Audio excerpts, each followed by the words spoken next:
Pai amado, de infinita bondade, de infinito amor, Senhor da vida, aqui estamos diante de Ti. Estamos aqui em busca de auxílio, em busca de atendimento e de entendimento. Agora, sob a luz do Espiritismo, procurando entender um pouco mais acerca de Tuas leis, da Tua verdade. Ampara-nos, Pai. Dê-nos alento, dê-nos a inspiração, a proteção necessária para que este momento, para que esta oportunidade que nos é dada, seja plena de êxito e que, a exemplo do nosso Mestre Jesus, nosso irmão maior, nós também possamos ser pequenas luzes a clarear o caminho de muitos irmãos, ser um instrumento de amparo, de ajuda, seja através de uma palavra, de um abraço, de um sorriso, que possamos levar o bem e distribuir, assim como fez o nosso Mestre e irmão Jesus. Pedimos a Tua bênção, Pai, pedimos o Teu amparo, a Tua proteção, que a paz seja com todos e que assim seja.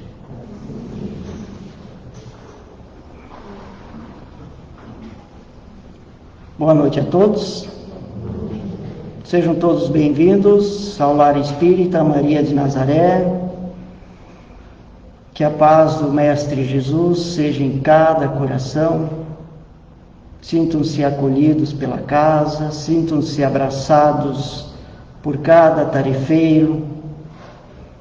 Esperamos que realmente possam encontrar aqui aquilo que vieram buscar: o seu consolo, o seu alento, a instrução, enfim, cada um tem os seus motivos. Que a paz fique em cada um de vocês. Falar por parábolas foi um dos meios utilizados por Jesus para transmitir seus ensinamentos.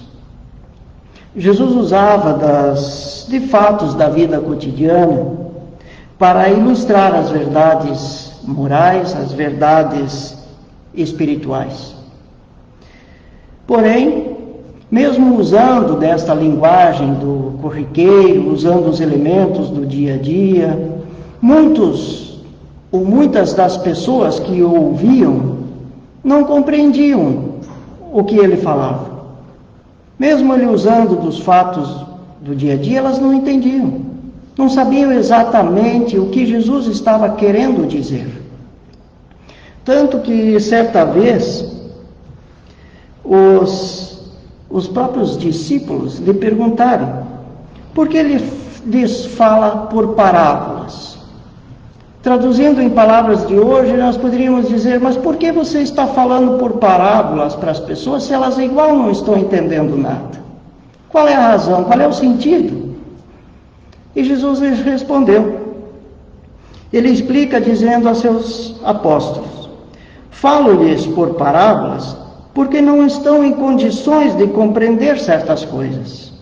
Eles veem, olham, ouvem, mas não entendem. Fora, pois, inútil tudo dizer-lhes por enquanto. Não estavam preparados para assimilar esses ensinamentos espirituais ou morais. Não tinham ainda a condição, o entendimento para compreender as verdades. Jesus não se limitou a falar somente para aquela época. Jesus falou para aquela época, assim como está falando hoje para nós. as parábolas de Jesus são para nós também. Ele está falando para nós. E vai falar daqui a 1000 anos, se nós nos reportarmos a essas palavras, a esses ensinamentos, eles vão estar sendo atuais. A verdade não muda. O que muda é a pessoa, que à medida que evolui, que cresce, passa a compreender essas verdades e, compreendendo, passa a viver. Um exemplo onde Jesus ilustra essa questão do ensinamento, da compreensão, da necessidade de perceber, de buscar entender, de expandir, do trabalhar, é a parábola da candeia, onde ele diz o seguinte, está lá no Evangelho segundo Lucas, no capítulo 8, ninguém há que, depois de ter acendido uma candeia, a cubra com um vaso ou a ponha debaixo da cama. Põe-na sobre o candeeiro, a fim de que os que entram vejam a luz. Pois nada há secreto que não haja de ser descoberto, nem nada oculto que não haja de ser conhecido ou de aparecer publicamente. Ou seja, tudo que existe, a verdade, a lei de Deus, que a verdade é Deus. A verdade são as leis de Deus. Deus é, sempre foi, é e continuará sendo. Suas leis da mesma forma. A verdade é Deus e suas leis. Tudo que existe está para ser entendido, descoberto, vivido, mas no tempo certo. No tempo certo. Quando nós estivermos preparados para entender, a gente vai despertando aos poucos. Mas nesse tempo todo, a humanidade cresceu, a humanidade se desenvolveu, tecnologicamente, em conhecimentos. Mas quando a gente ainda fala na questão moral, quando ainda se traz o assunto das questões espirituais, das questões morais, a gente percebe que a gente cresceu muito pouco, que a gente se desenvolveu muito pouco. Se pudesse ser medido, a gente poderia ver que são pedacinhos bem pequenos. Crescemos em tecnologia, mas ainda seguimos nos matando, morrendo de fome,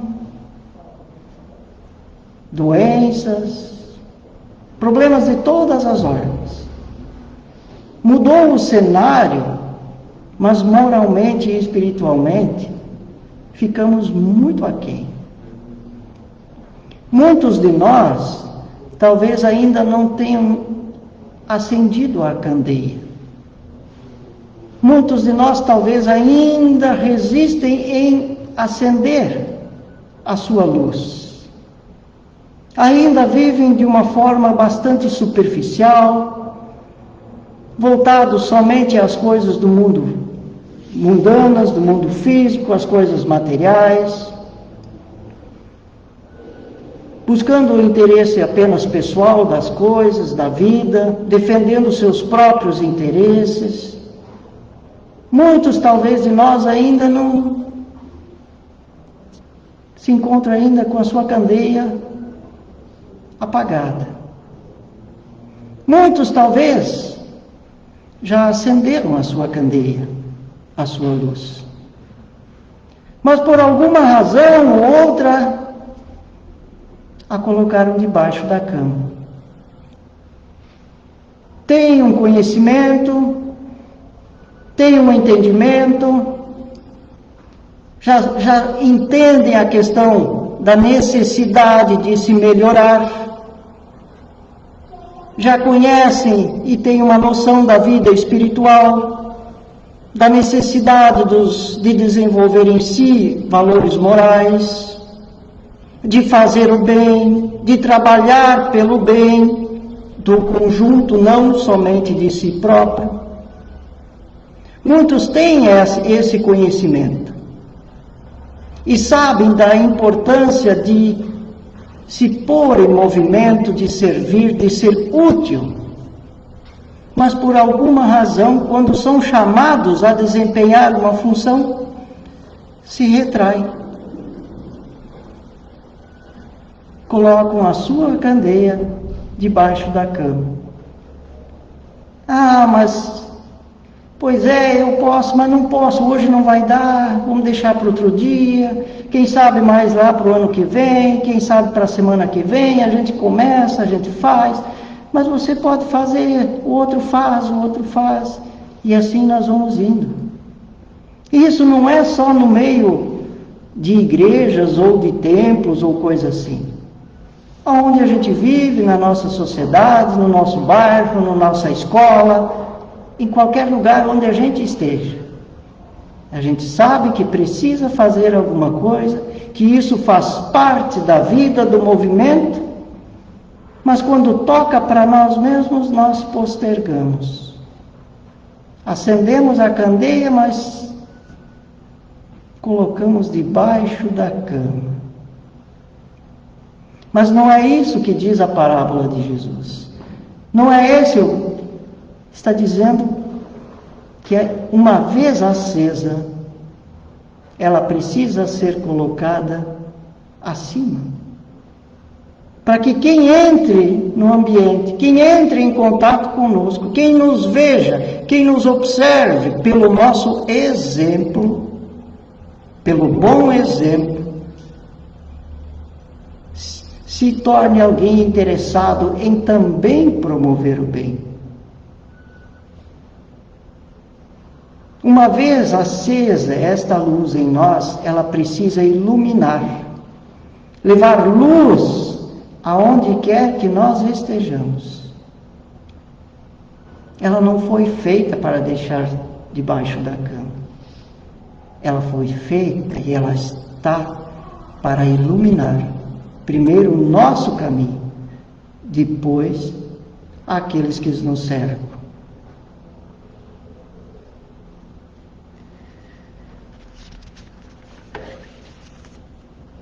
Existe uma questão no Livro dos Espíritos bastante interessante. Aliás, todas as questões do Livro dos Espíritos são interessantes, mas esta se encaixa muito no tema que nós estamos desenvolvendo hoje. É 988. E ela diz assim: sabei bem, a resposta dela, isso está na resposta dessa pergunta. Sabei bem que o Espírito, nós somos espíritos. Espíritos não são só aqueles que já passaram por esta vida e estão lá no mundo espiritual. Eles também. Mas nós somos espíritos, a nossa essência é espiritual. Nós somos espíritos. Só estamos encarnados num corpo de carne e vivendo uma experiência aqui na Terra. Sabei bem que o Espírito só pode adquirir conhecimento e elevar-se através da atividade. Só pode adquirir conhecimento e elevar-se através da atividade. Nós precisamos nos pôr em movimento, trabalhar, ser útil na comunidade, ser útil na vida, fazer algo, produzir, fazer, trabalhar no bem, levar este bem ao mundo, transformar o mundo, fazer o mundo um lugar melhor. Não esperar que os outros façam, mas cada um a sua parte, cada um dentro das suas possibilidades. São através das experiências que cada um recebe, que cada um vive. São através dessas experiências que nós podemos nos pôr em movimento, desenvolver aquilo que nós somos, crescer, elevar-se, nos aproximar de Deus através da atividade, através do trabalho, do exercício, do movimento, da interação entre nós mesmos, da convivência, mas nós precisamos nos pôr em movimento, a trabalhar, a ser útil na vida. E segue ele dizendo na resposta: se adormece, se o espírito adormece, na despreocupação, não se adianta, fica parado. É semelhante àquele que, segundo vossos costumes, tem necessidade de trabalhar, mas que vai passear ou descansar, com a intenção de não fazer nada. É o desculpismo. A gente é cheio de desculpas. Não faço, não dá. Eu tenho compromisso, tenho outra coisa, não posso. Sabei também que todos terão de prestar contas da inutilidade voluntária de sua existência. Quando é algo lícito, tudo bem. Não deu, não dá. Mas quando é uma inutilidade voluntária, preguiça, desculpas, teremos de prestar contas. Vejam a importância que tem isto.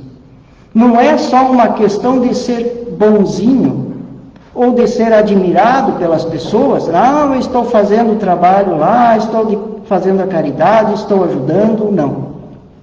Não se resume a isso. Se resume a um crescimento pessoal, a um desenvolvimento pessoal.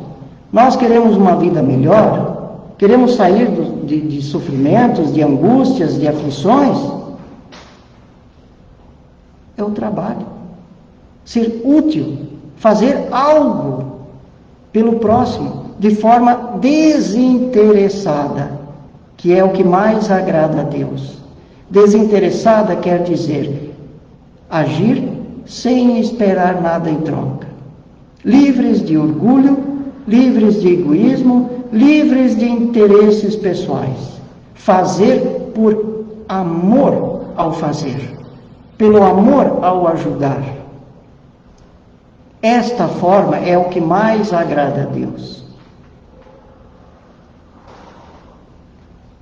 Se vê muito nesses dias de hoje as pessoas falarem dos vazios da alma, dos vazios da existência, não encontraram um objetivo na vida. Por mais que procurem, por mais que preencham com coisas do mundo, parece que permanece um vazio dentro de si. Há uma dor, uma angústia, e não sabem de onde vem, não sabem por que estão passando. E aquele vazio, por mais que se busque preencher, não se consegue. De onde vem isso? Como se resolve essas questões na vida? Como é que nós podemos encontrar um meio para preencher o coração? Trazer alegria de volta para a nossa vida, vontade de viver, esperança, vontade de estar junto, de participar. De onde vem isso? Como preencher o vazio do coração? O coração só se preenche com as coisas do próprio coração. Se preenche com alegria, com amor, com sinceridade, sem interesse pessoal. Se preenche sendo útil,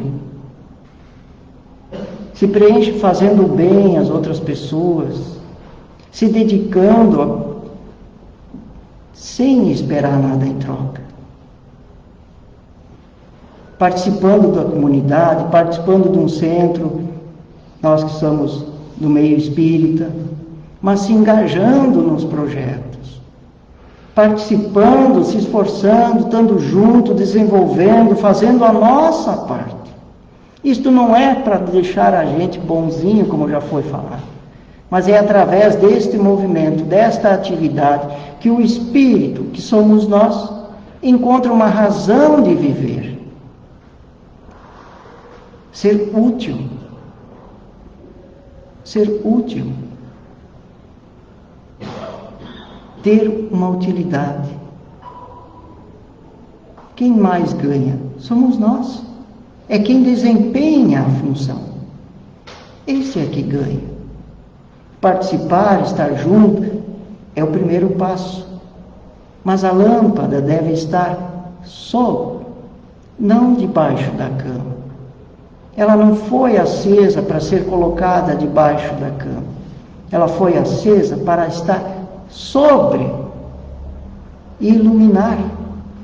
Mas quem primeiro se ilumina somos nós. É aquele que acende. E encontra uma alegria, uma satisfação em poder ajudar. Não com milindres, não com interesses, não. Desinteressadamente. Nós não somos ainda perfeitos. Nós estamos num processo de busca, de crescimento. E a vida nos proporciona essas oportunidades de servir, de ajudar, de trabalhar para o bem, de ser útil onde quer que a gente esteja. E todos podem ser. Não existe alguém que não possa. Não existe. E, inclusive, tem uma pergunta que diz: haverá quem, pela sua posição, não tenha possibilidade de fazer o bem? Então, vamos dizer assim, existe alguém, por sua posição social, para lá, para cá, que não possa fazer o bem? Questão 643 do Livro dos Espíritos. Bom, vamos dizer que há. Vamos dizer, mas olha só a resposta. Não há ninguém que não possa fazer o bem.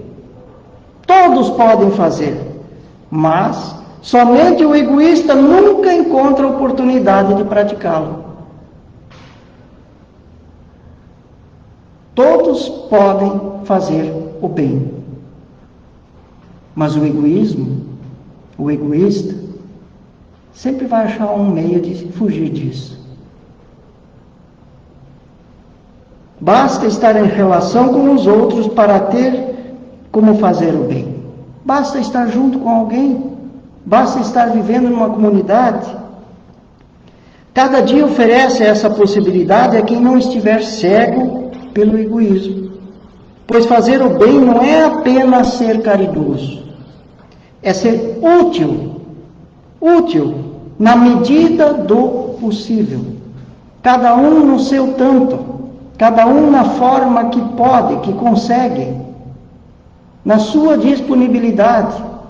Nós não precisamos fazer grandiosas coisas, mas aquilo que está ao nosso alcance é nossa obrigação. Essa é a nossa função. Todas as vezes que o auxílio se fizer necessário, podemos ser útil todas as vezes que o auxílio se fizer necessário. E quantas pessoas precisam de ajuda? Quantos irmãos precisam de uma palavra, de um carinho, de uma atenção?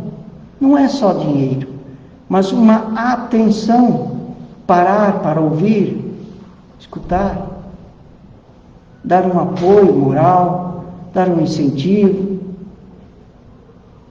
Quantos a gente pode ajudar durante o dia? Quanta coisa a gente pode fazer durante um dia, durante uma semana, durante um ano? Imagina se todos nós começássemos a trabalhar num objetivo comum. Um fazendo é uma coisa, dois já dobra. Formos para 4, formos para 8, para 16, para 32. Imagina o quanto isto nos traz. Modifica o mundo, modifica o lugar onde nós vivemos.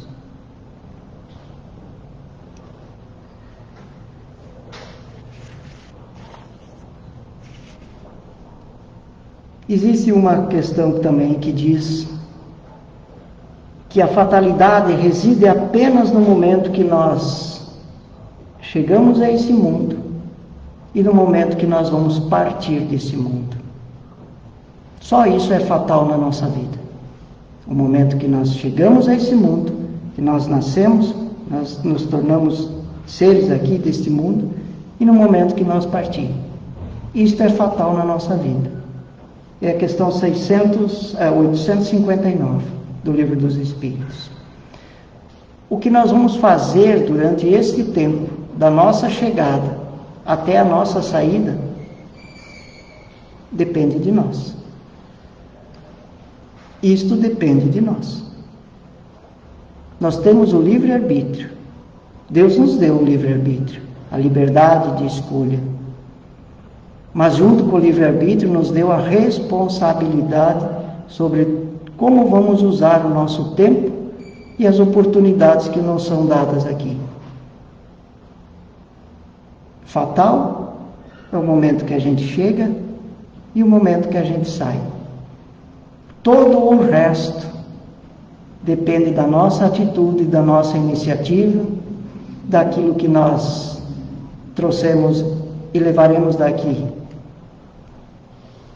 Mas a responsabilidade sobre a nossa vida é nossa. Deus não castiga ninguém.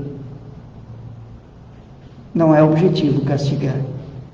Mas as suas leis agem diariamente. Diariamente. Nós estamos dentro das leis de Deus constantemente. Muitas coisas vêm, a gente aprende, as dores vêm, os contratempos vêm, as coisas boas também vêm, porque a lei se faz nos dois sentidos. Mas sempre são frutos das nossas próprias ações. Pelos frutos os conhecereis. Assim diz Jesus. Nós temos uma oportunidade muito valiosa. Nos foi dado a vida. Nós estamos aqui. Temos um corpo, inteligência, oportunidades não faltam. O que falta muitas vezes para nós, para colocar essa lâmpada que está, ou essa candeia que está debaixo da cama, num lugar onde ela possa iluminar toda a sala? O que falta? Vontade, determinação. É uma resposta muito pessoal. Mas a vida passa muito rápido. Passa muito rápido. Não sabemos quando é essa hora de ir embora. Ainda bem, né? Não sabemos.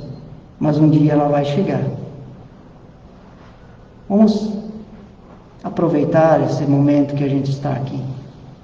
Viver de uma forma boa, uma forma amiga, levando o bem, levando a fraternidade, renovando os pensamentos, as emoções, os nossos milindres, muitas vezes, coisinhas bobas que a gente fica às vezes pensando, que não vale a pena. É hora da gente transformar esse mundo num lugar melhor, mas começando por nós mesmos. Transformando a nossa vida, a nossa pessoa, sendo uma pessoa mais agradável, mais fraterna, de uma convivência mais fácil.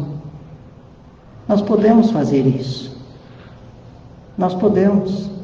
Isso cada um, basta uma decisão. E ela depende só de nós. Que a nossa luz possa brilhar, possa, pelo nosso exemplo, levar a luz a outras pessoas, possa clarear caminhos. E quando a gente sair daqui deste mundo, as lembranças que nós deixarmos, ou as pegadas que nós deixarmos, sejam pegadas profundas, firmes e belas.